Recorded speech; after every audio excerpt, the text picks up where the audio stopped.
I realize that a sink full of dishes may be beckoning, windows may be crying to be washed, or floors to be waxed, but be strong. Resist the temptation to work.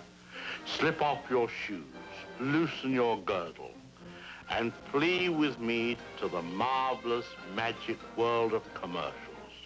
Who knows? We may also see a story.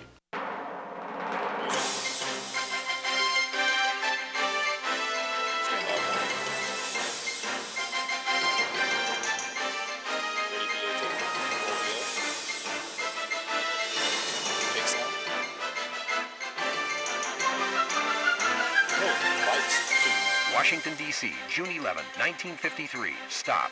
To William T. Knight, Jr. Stop. Congratulations. FCC announced today decision by examiner granting Savannah Broadcasting Company's application for television station at Savannah on Channel 11. Stop. Best of luck. Welcome to our city. Since WTOC was founded, people always have assumed that the "our city" in Welcome to Our City means Savannah. Well, it doesn't.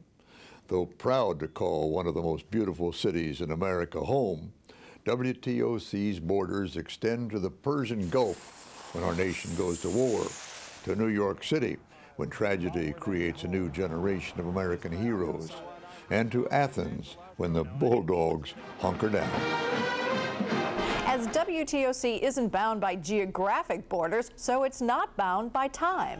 Our city stretches to the American Revolution and the Civil War. It embraces the lives of the great Americans who remember the morning of Pearl Harbor and stormed the beaches at Normandy, who were overrun by the Chinese communists in Korea, and who lost almost everything in the fields of Vietnam. Our city was home to the men and women who spent the Gulf War in the sands of Iraq, and then went back in 2003 to finish the job. Home, too, to the struggles for equality and dignity within our borders by men and women of equal courage and determination. Presidents of the United States have walked these streets in times of trouble and in times of triumph. Thank you all very much. The autumn leaves drift by my window. Johnny Mercer melodies are in the air. Forrest Gump, a neighbor. Are you crazy or just plain stupid? Stupid as stupid does, Mrs. Blue. Midnight, a favorite book. When Charles Frazier had an idea on Hilton Head Island, WTOC cameras were there. This could turn into something on down the road that is really big. That's the way I see it. When football returned to Statesboro, it was news in our city. And whenever two people walk down the center of a street, anywhere, it was a parade in our book. And WTOC put as many smiling faces on TV as passed in front of the cameras. Our city is Norman Rockwell's eye, a splendid canvas painted with the faces and colors of America at its shining best. And it all began 50 years ago. Well, actually, it goes back a little more than 75.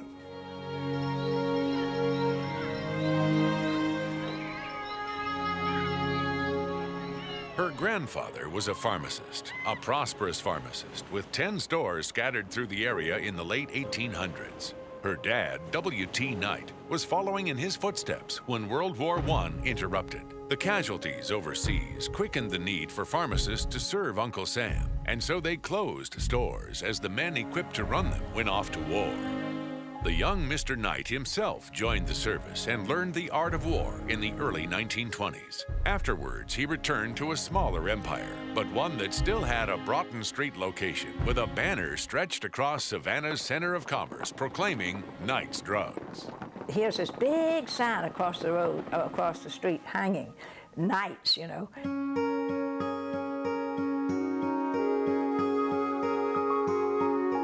W.T. Knight, Jr. threw himself into the business world and was elected president of a fledgling group of entrepreneurs called the Junior Board of Trade. That group, surveying the American landscape, could find no reason why Savannah shouldn't have a radio station. So they started one, and being civic-minded, they gave it a civic-minded name, WTOC. Welcome to our city.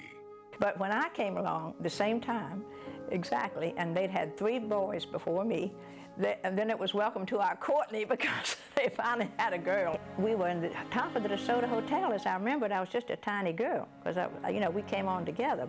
By the 40s, WTOC was owned primarily by his family. 2 sons and a daughter joined him in running the radio station, which now included FM, another Savannah first. In 1939, a prosperous WTOC AM/FM was able to acquire new digs, the Lawton Mansion, centrally located at 516 Abercorn Street. Rumblings across the country heralded the coming of television, and the young knights pressured the old man to look forward. Reluctantly, he agreed and borrowed against his life insurance to finance the beginnings of WTOC TV. WTOC at 50 will return after this.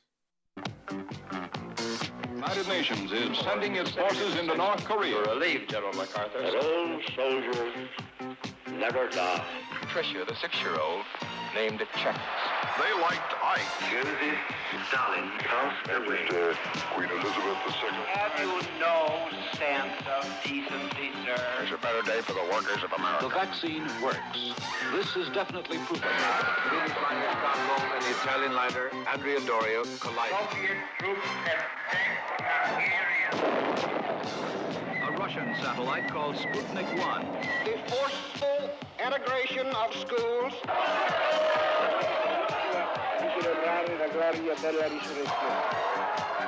We proudly salute Alaska and Hawaii, 2 more states of the Union.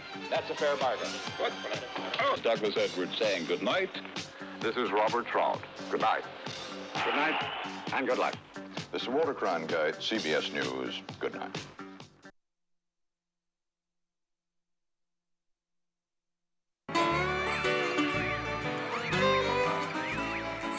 Ladies and gentlemen, this is WTOC TV Channel 11, Savannah, Georgia.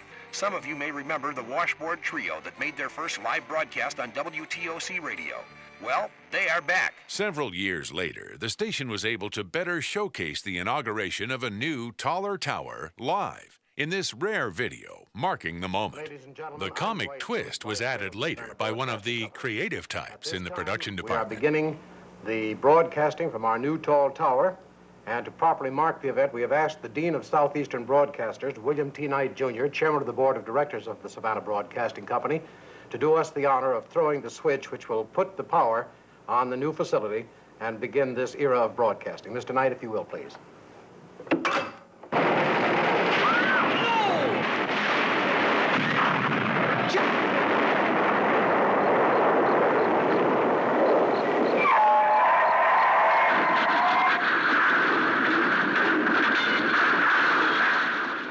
The pressure to succeed must have been enormous, but succeed, W.T. Knight did. What's it called? Aflac! When insurance giant Aflac came to town in 1979, bent on building a broadcast group, one of the Knight boys figured that it might be better to have Aflac stock than the $6 million cash that was the purchase price. Yeah, oh, I have the warm fuzzies for that ducky. He's cute. That's it.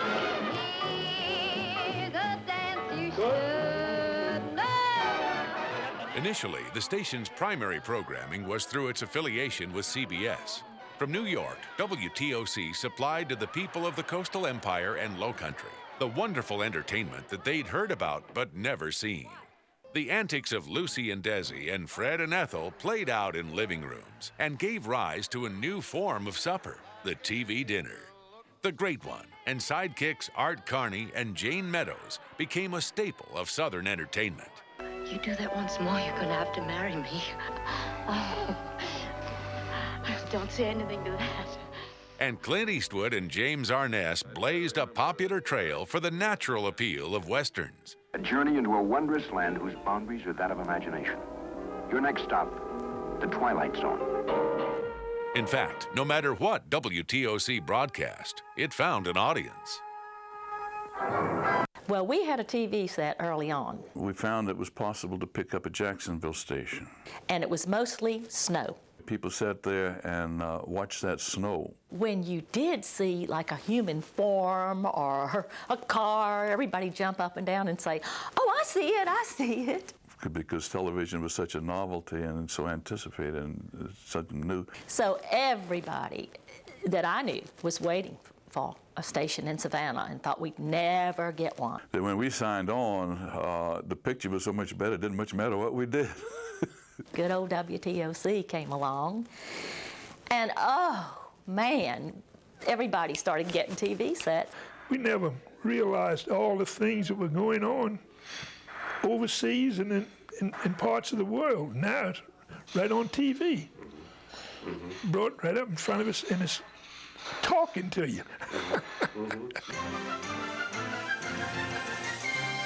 Dave Randall was WTOC's first newsman and spent his entire career at the station. Dave broadcast a 15-minute news summary that included weather at noon, but held the big guns for 6:30 when Three-Star Final featured a full half hour of news, weather, and sports. Bob Noble handled the weathercasting chores, and future general manager Jess Mooney did sports. And someone in their infinite wisdom said, we don't have anybody to do sports. So here I am leaning up against the door. You know, you got to be at the right place at the right time. They said, come over and read. Well, I did it, and they said, hey, you'll do. There was another player flying beneath the radar at WTOC. A couple of weeks after signing on, TV chief engineer Kyle Goodman stopped at a gas station where he complained to the attendant that no one at WTOC knew how to splice film. The attendant, a lanky, determined boy, had spliced film at the movie house in Tallapoosa, Georgia, where he'd grown up. When he added that his skills included sweeping up, he was offered and accepted a job at WTOC. It would turn out to be a big day for the young man and WTOC as he quickly found his way into the newsroom. TV was faster. Doug would be there for something that happened in the afternoon, and it would be on TV that night. Local news, weather, and sports didn't catch on quickly, however. Fame fell rather to the kid-friendly local programs of Happy Dan and Popeye and Romper Room. Dwight Bruce was Happy Dan when he wasn't busy being program director and ghostwriter for Mr. Knight.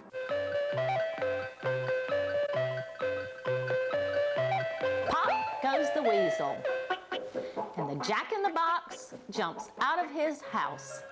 And that means it's time for the Romper Room School. In the era of stay-at-home moms and the baby boom, a morning show was an indispensable tool for a generation of women up to their necks in diapers and young'uns. They found an ally on WTOC in ladies named Miss Margaret and Miss Nancy and Miss Kay. They used to come up to me at the mall or in a restaurant and tell me how much they bless me every morning between 9 and 9:30 because they got their breakfast dishes done and all that while the children watched TV. Kay Lissica hosted Romper Room for 6 of its 20-year run. She was probably one of the best Romper Room teachers we had. The show was live. It was strictly ad-lib. Mixing stories, lessons, and activities. But the best part of each episode was when Miss Kay peered into Magic Mirror to see who was watching from home. Romper, bumper, stomper, boo.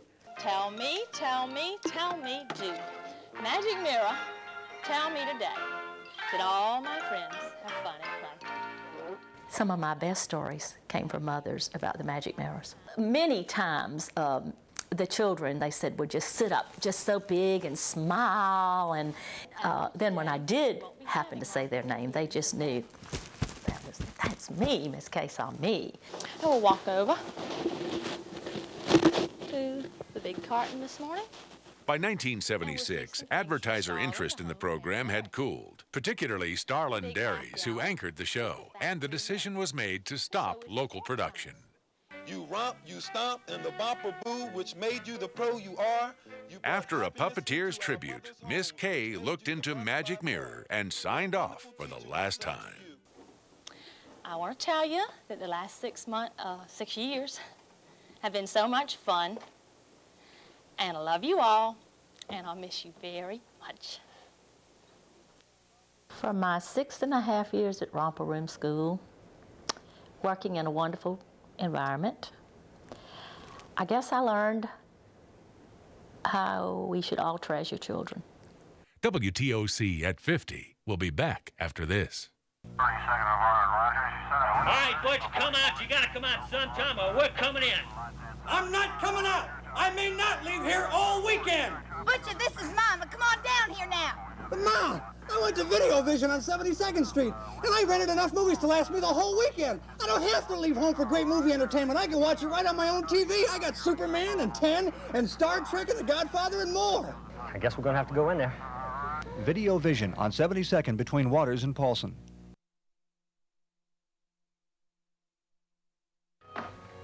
Charlie, I don't think we have any right to. To Robert with love, Dawn. It's a very nice picture, Charlie. Nice backlighting. Speaking of the back... Within a year of signing on, WTOC made the leap to color, and technical improvements crawled forward over the next 25 years. Senator Cersei, you were keeping up. Previously unreported is the fact that the idea for cell phones was first conceived on WTOC in the 50s. And wouldn't you know, Doug Weathers was there. Do you, as a member of the General Assembly, support the governor in his move? Excuse me. Governor, I've got a right pointed question I'd like to ask you. Doug Weathers wants to know if I'm going to support your tax package. Where the hell did you get the telephone? Well, I wouldn't count on that. A little later in our program, rare footage of Al Gore inventing the Internet. But even before that, the small technological steps of those years take flight when big money comes to town in 1979. Good evening. American Family Corporation of Columbus, Georgia, today announced that it has reached agreement in principle to acquire 2 VHF network-affiliated television stations and For a price of $6 million in Aflac stock, the Columbus-based insurance giant bought WTOC. They brought to the market capital, expertise, and the return of Doug Weathers. Walt McCroba went over and looked around and saw Doug Weathers and said, "He's great. I sure wish we could get him on our station." For Project 11, this is Douglas Weathers. Doug had begun his career at WTOC apprenticing under Dave Randall, but moved to WJCL as anchor when the ABC affiliate seemed poised to accomplish great things. But when Aflac surveyed the area, they correctly identified the one man who could make an appreciable, immediate difference. The new people that we added became a great blessing to WTOC, and few things like that put together, and the tide began to turn our way. WTOC, we've got the tide. Welcome to the world that's shining bright. Stars alone, that's both. The responsibility for creating a station-wide foundation for the Great Leap Forward fell to General Manager Jess Mooney. I kind of felt like a cheerleader more than anything else. You let people do their job, and if you get the right people, they do a great job. For one last time, this is WTOC 1290 AM, Savannah, Georgia. One casualty of the sale to Aflac was the loss of the radio stations, which were sold to Bluegrass Broadcasting and became WWSA and WCHY. The man who signed WTOC radio off the air would cross paths with the station again. I don't even know that the historic significance really hit me. Yeah, I'd grown up listening to WTOC radio and watching WTOC TV, and to come in and have the program director's note that says sign off midnight, it's WTOC, sign back on after the CBS News is WWSA, really didn't strike me. Maybe just a little bit, because I did actually make a recording of it, which I promptly lost and found about 10 or 15 years later. But in retrospect, it means something to me. A news tidal wave came in on little duck feet as Aflac built a modern television station out of the mom-and-pop operation that they had acquired. Avis Blackman. Nancy Amos. I'm Jim Hildebrand. I'm Jody Chapin. Dawn Baker, WTOC News. Hello, everybody. I'm here with Johnny Cole and Jody Chapin to bring you some exciting News expansions into morning, noon, early evening, and weekends heralded a new philosophy for WTOC. We felt that our local people could be just as good, just as effective, just as entertaining as the people on the network were in the things that we did. Now, we couldn't do comedy. We couldn't do some of the things the networks did. We couldn't broadcast Super Bowls. But when it came to covering the news in Chatham County, we felt like, hey, we can do it as just as good a style, with just as thorough a background, just as good a presentation as the networks can do when they cover the stories that they cover. Now, the news. Channel 11's 11th Hour News. With Talented people were attracted to the Big Red 11 as they started their careers or took the next step up the ladder. Gary Apple is now a sports reporter for the CBS affiliate in New York. Wendy Chiochi is a major anchor in Orlando. Kwame Holman is the congressional correspondent for the McNeil-Lehrer News Hour. But nobody had the ambition or the chutzpah that sports anchor Mark Middleton showed when the Atlanta Falcons fired coach Dan Henning. The Atlanta Falcons? Hi, can I speak with Rankin Smith, please? No, I'm sorry, he isn't. May I take a message? Well, maybe you can help me. My name is Mark Middleton. I'm calling from Savannah, Georgia. I sent an application in for the position of head coach, and so far I hadn't heard anything. I just kind of wanted to see if, in fact, he had gotten it, and if so, try to get some feedback from him. I do know that they've narrowed it down to a couple of people. Well, my name is Mark Middleton. Is my name one of those two names, do you know? Oh, no, these people have been interviewed. 1935. Did you play in that game? No, I wasn't there that day here. Desperate times require desperate acts. I'd assemble a coaching staff. That would impress the Falcons. When it comes to football, Johnny Cole lives in the past. But maybe the Falcons' future is in the past. Cole wanted to resurrect a dinosaur, the old single wing. I was intrigued. And you think Tracy Ham could run the single wing? Tracy make a great tailback. Okay. Terrific tailback. So we build the whole offense around Tracy as a tailback with a single wing. You got it. Offensive coordinator Johnny Cole. Right, with a single wing. With Cole on board, it was time to go for the big fish, the big name, my ticket to the Falcons job. Southern football. Irk Russell, please. Who's calling, please? Mark Middleton. This is Irk. Hey, Irk, this is Mark Middleton at TOC in Savannah. How you doing this morning? Pretty good, Mark. How you doing? Well, I'm doing pretty good. Listen, I called to make a job offer to you. A job offer? Yeah, I know you're happy there at Southern, but listen, I don't know whether you've heard or not, but I've applied for the head coaching job with the Atlanta Falcons.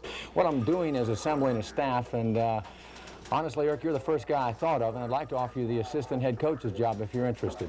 Mark, I don't know how I could possibly not consider an opportunity like that.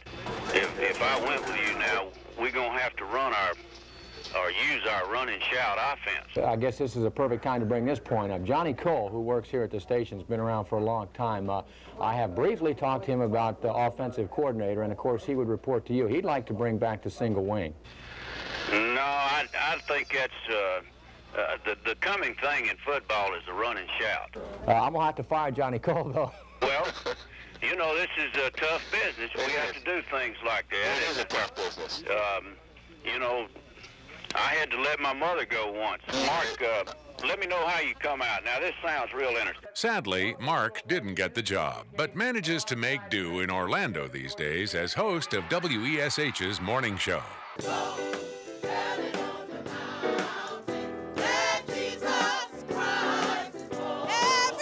This is Forsyth Park. At night, it's a dark and somewhat scary place.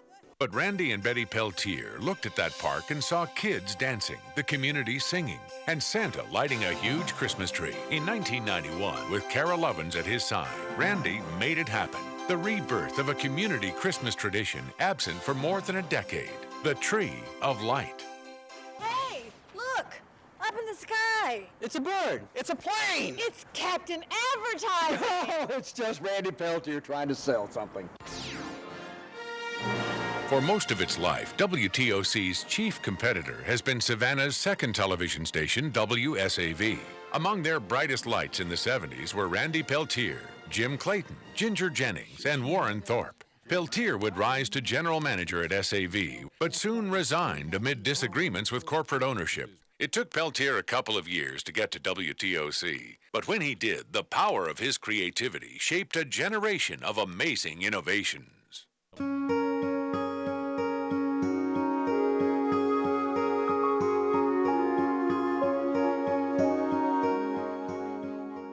In 1985, an Eagle Scout came to WTOC in the person of Bill Cathcart. The attributes that define Bill, loyal, reverent, thrifty, emphasize thrifty, became the culture of WTOC, a culture of hard work and strength of character. Probably one of the hardest working, most talented, far-sighted guys that I've ever worked with. Bill has just been a great blessing to the television business generally, and certainly to WTOC and to the people in Savannah area. He has just done wonderful things. He's come up with imaginative ideas, many of which I thought were really bad ideas, that just turned out to be super duper. Your newspaper, for example, is just unbelievable. I still get copies of it, and every time I read it, I think, gee, I almost told him this is a waste of time, don't do this. And Bill fought hard for the things that he believed in. The new building, where the new building was located, the newspaper, the expansion of the news coverage, the expansion of the early morning hours.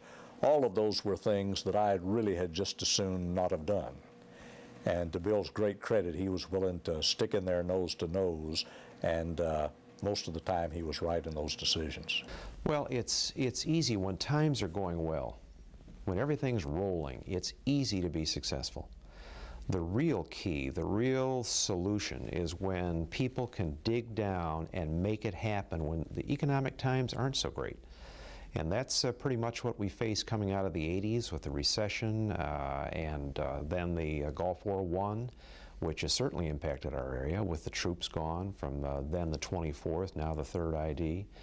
And it really did test our mettle at that point, and that's where the advantage of having top caliber people, great skills, great commitment to the goals of this television station made all the difference. Character motivated Mike Manhattan when he pounded on the door of Arthur Hamilton's house as fire raged all around. Fearing that Mr. Hamilton was inside, Mike severed major arteries in his arm on the broken window of the door as he screamed his warnings to a house that was blessed to be empty. Mike acted like a neighbor in doing what a good citizen would do. It's the groundwork that every generation, every few years of TOC reporters and anchors and weather people laid for the next generation. They made the contacts. They made us part of the community. And that's why viewers watch us, because they know we've been here and there's a tradition, there's a legacy there. Hugo is now a Category 4 storm. Which also explains the long marriage between WTOC and meteorologist Pat Prokop. Pat came to the market with a physics degree and a commitment to science that hadn't been seen previously in weathercasting. If you happen to hear a loud, roaring sound, that's pretty likely you have a tornado in the area and take shelter. He was a scientist. He could put more into the weather than we ever dreamed possible because he had all of the knowledge that we had been looking for. But when we first came here, we were thinking maybe 5 years. But then something happened. We fell in love with Savannah. And I love meteorology. I love weather. I was born with the love of nature. And that, I guess, comes through. At noon, we're asking everybody to start heading out of Chatham County. We have In 1999, Pat's skills, along with those of the rest of the station, were put to the test when Hurricane Floyd bore down on the East Coast. A grave threat, the Category 4 hurricane pushed hundreds of thousands of people out of Florida and into Georgia, where they were joined in the flight from the coast. WTOC crews prepared for around-the-clock coverage as the importance of immediate, reliable information became more critical. Travis Dent, a part-time production assistant and Savannah State University graduate, stayed at his post for 36 hours straight and so earned a place as a pillar of WTOC.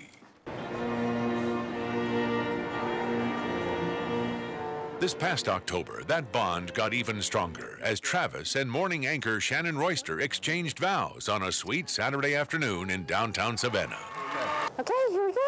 We're off to the mouth. Come on, Daddy. Working your way up is a time-honored tradition at WTOC. Jody Chapin was Jack North's assistant in commercial production when she came to the station in 1986. But with a background in theater and a patient, persistent approach, she gradually nudged her way into the newsroom, then on air, then on weather, and finally to the anchor desk. My now husband was actually a production assistant at WTOC 20 years ago. And I remember standing on my tiptoes peeking through that window in the studio, and I said, I want to work here. And he said, no. I said, I do. I want to work here. From Riceboro came another of WTOC's homegrown stars. Dawn Baker has spent her life in the area and now spends her evenings on the anchor desk beside Mike Manhattan. It's pretty amazing to me. I go and talk to students all the time, and I think it's good for them in that they realize that people from little teeny tiny towns can do what they want to do too. But it's just amazing to me that there wasn't even a TV station where I live, and the town is so small that there isn't even a traffic light there now. And they look at WTOC as the word, and I'm delivering it. It's just an awesome feeling.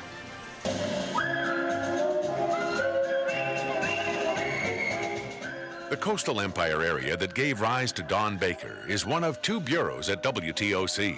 Jamie Daly operates out of the Lowcountry Bureau, home to events as rich and diverse as the Beaufort Water Festival and Harbortown's Heritage of Golf. So what can they do? The answer seems obvious. The role of bureau reporter was defined at WTOC by one of our genuine legends, a man whose career spanned the life of the station except for his tour in Vietnam. Jim Hildebrandt, who died in 1996, is what every person at WTOC aspires to be. This was what we called Hildyland. It would have been a beat in most reporters' hands, but to Jim Hildebrandt it became a tapestry of real scenes and real creatures. Like some mythical kingdom, it housed heroes and villains, characters that now, along with their namesake, belong to the ages. It's not that these places don't exist anymore. Certainly they're right where Hildy left them. It's just that no one will ever capture them again with the same mixture of soul and skill. And these are Hildy's people, common folk with the simple stories of the struggle with life's challenges and the celebration of its victories. Jim Hildebrandt was the champion of folks like these. Indeed, Jim was the poet laureate of the common man, the voice for all of the stories that reflect the yearnings and achievements of good, solid folk. Hildy was why WTOC is dear to this community. He worked hard, was pleasant and gentle, and delighted in the achievements of others.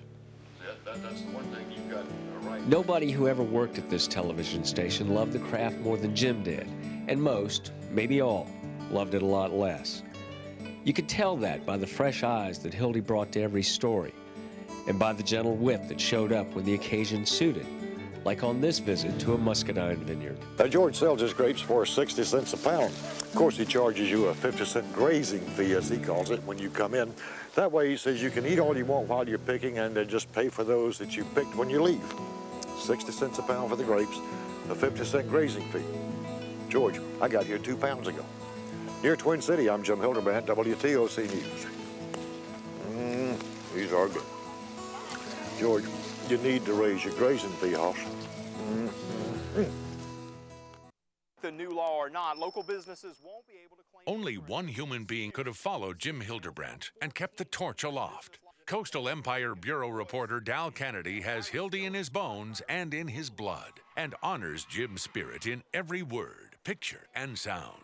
WTOC at 50 will return after this.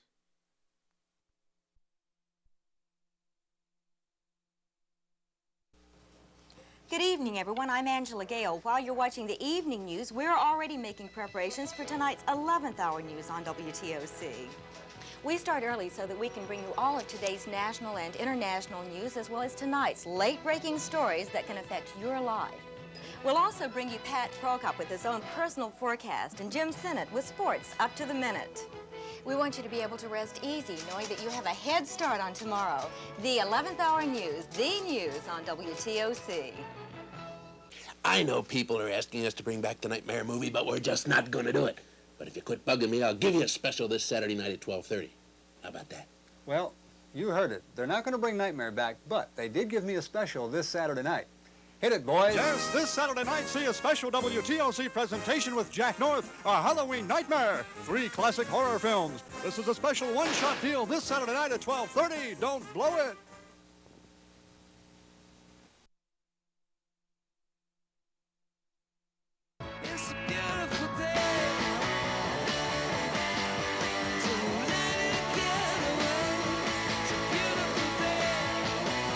In August of 1996, WTOC and the entire Aflac Broadcast Group was sold to a burgeoning television giant out of Montgomery, Alabama, Raycom Media, which also happened to own the parent company of rival WSAV. FCC rules forbid ownership of 2 major stations, and the Savannah Morning News headline predicted that WTOC would be sold again. But over in Montgomery, at Raycom headquarters, they saw things differently.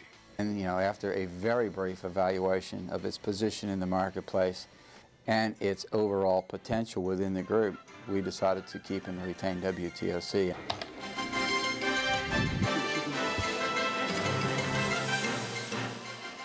Far from settling for the status quo at WTOC, Raycom brought to the station an enthusiasm and expertise that the Savannah market had not seen before. Raycom has really supported our management team in helping them supply the resources that need to be supplied in the market at those television stations to maintain leadership and to build on leadership. We've truly been blessed as I look back through the decade of the 1990s with a brand new state-of-the-art television facility, probably one of the best in the entire Southeast, a huge upgrade in our Doppler radar. What we saw in the leadership of the television station and the leadership of the news and the entire organization encouraged us to provide it with the necessary tools to maintain that dominance in its marketplace and to continue to grow in its position. We really have been able to support the quality and the caliber of our exceptional television staff with great equipment, staying ahead of the curve with regard to technology. It doesn't matter what the challenges are at TLC, they bring home the bacon. Now, live from the WTOC studios, come along with us as the Big Red 11 sports team takes you live to your hometown. Area sports acquired a look and sophistication that enhanced the strong local tradition that Mitch Glicken and Rick Snow had been building for 17 years. An unprecedented Friday night whirlwind to every high school football game in the region. Ladies and gentlemen, I present you our Commander-in-Chief, the President of the United States. With the addition of a satellite truck at the Southeast News Leader, no location in America was beyond the reach of WTOC News. And for the first time ever, WTOC could take viewers to Athens and the University of Georgia, where the Bulldog Nation gathers for the best pre-game party in America. May your joys be as deep as the ocean, your troubles as light as its foam. May you find sweet peace of mind wherever you may roam. Y'all come see us in Savannah. Remember the young man who signed off WTOC radio? Well, in March of 1997, he was lured back to WTOC after a distinguished career in the Georgia legislature. Sort of being a part of that family from the radio days, and then doing some commentary on election night, one thing and another.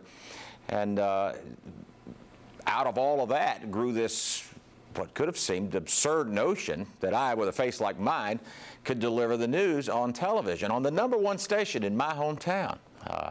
How it happened, I don't know. I'm glad the stars aligned. I'm not going to question it. I'm just grateful for it. In 2000, a visionary was selected to lead the newsroom. Larry Silberman joined the staff as news director, bringing with him an uncompromising demand for excellence in news gathering. An Emmy Award for news coverage in 2003 was the most visible sign of the rapid improvement in WTOC's quality. Not surprisingly, the story that gained the accolade was the work of native Savannian Stephen Shube, whose years of dedication richly deserved the recognition, as Mike Sela detailed in this essay for WTOC's Reporter's Notebook. It's a cold December night. A fire breaks out in downtown Savannah. The call goes out that people are trapped inside. Police officers, firefighters, EMTs, just plain folks grabbing people and trying to help. Stephen Shube is the overnight producer for The News at Daybreak. He was one of the first on the scene. It's pouring down rain and it's freezing outside, and it was craziness. I need a whole 2 seconds to get one. Shube captured the video and story of that night. For his hard work and dedication, Shube was honored in Atlanta with the Emmy Award for Excellence in Television. The Emmy Award is the pinnacle of a journalist's career, but Stephen is quick to give credit where credit is due. O.G. Lucada, the man who put those ladders up against the house and climbed up himself and got as many people as he could out. I dedicate this to him. Can we fix that? Shub is a Savannah native who cares most for its people. This proud grandfather of 3 got this love of family and community from his own father, Jay Shub, who served as an alderman for the Savannah City Council for 12 years. So during things like St. Patrick's Day, we got to go up to City Hall and watch the parade. I guess that was my introduction into politics. Politics have played a big role in Shub's life. His college roommate was Chip Carter, son of President Jimmy Carter. They were like my second family. They would have us over. They would say, "You're not staying in the dump that you're renting on the weekends. You're coming home and you're staying in Plains and you're going to eat right and you're going to sleep right." I feel like he's one of my children almost. Well, you practically raised him. This family friend worked for Mr. Carter, first when he was governor of Georgia, then became an assistant to the president at the White House. My job was actually to get the information of what how the public felt the president was doing back to him and the senior staff each week. So I was reporting the whole time and I didn't realize it. This is my grandbaby now. Grandbaby. I can't believe that. From reporting to the president to reporting for WTOC, he says the most important thing about covering news is to get it first, be accurate, and tell the whole story. Those things were hammered into me by Doug Weathers, and when you do those things, then you gain the trust of the public. Then you become, it's even more, it's a responsibility that you have to that public to make sure that they get the story correctly. Now, from the Southeast's first television station, WTOC, the Southeast news leader, is first again to add digital television broadcasting. WTOC was the first television station in the market in HD TV and one of the only stations in America to actually meet the FCC deadline for completion. Good night, everybody. Doug Weathers is the thread that runs through WTOC. In 2001, he left the anchor desk amid tributes from people who clearly understood what he had accomplished and how he had accomplished it. In my early days, I used to work part-time selling furniture at Taylor Furniture Company on the weekend. And I remember there was an elderly lady who came in. She wanted to purchase a TV. So I sold her a TV. I said, "Anything else I can do for you?" She said, "Put it on channel 11. Because that's the only TV I want to look at, especially Doug Weathers in the news." From the beginning, WTOC has had a special bond with the community, coming as it did from the community. Not an outsider coming in just for the big day. WTOC is there from the start as partner, neighbor, friend. When I want to know what's going on in Beaufort County, I know where to turn. I turn to WTOC. I know what time the weather's going to be on. I know it's going to be accurate. I know they're going to be talking about people I know. Some of the things and some of the services that I've seen provided by TOC to this community over the 30 years that I've been here have been cases where they just really did not have to do what they did. But it seems that the philosophy of the station is that they're here to serve the community. It was WT Knight's money that built WTOC. It was Kyle Goodman's engineering. Dwight Bruce was its face. Doug Weathers, its most beloved figure.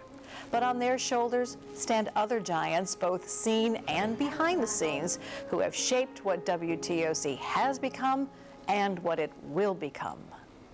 No institution of the 20th century contributed more to the development of American culture than television. For the first time in history, the people of California and Maine, as well as Carolina and Georgia, could gather around an electronic hearth and laugh together and cry together. They could celebrate together and agonize together. The events that have produced the tears and the smiles have faded, but not their memory, and not the fact that Americans experienced them together. It was WTOC that brought those moments to you. It is WTOC that will bring those moments to you. The fruit of hundreds of people working across thousands of hours so that I can say the words that best capture the spirit of WTOC. Welcome to our city. and that's the way it is.